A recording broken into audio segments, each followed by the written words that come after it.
So here is some ice cream that I just made. It's not difficult to make at all. If you have a slushy machine, you simply measure out the appropriate amount of this powder, and then you add water. About 3/4 of a pound of this powder makes about a quart of ice cream, just a little bit more than a quart of ice cream. You can mix it up in a blender if you want to, or you can use like a hand mixer and that kind of thing. Put it in your slushy machine. It does say that you can freeze it in the freezer too, although your results might vary there because it does need to get kind of stirred from time to time so that the consistency is correct.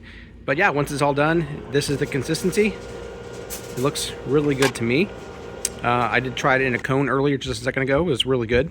Tastes just like chocolate ice cream. I would say it does have just a slightly grainy texture to it. Tastes kind of more like homemade ice cream than like soft served ice cream, but it does taste good. I gave some to my kids and some of their friends as well, and they all said that it was pretty good. Has a good chocolatey flavor, and yeah, I'll be eating all this ice cream. I like it.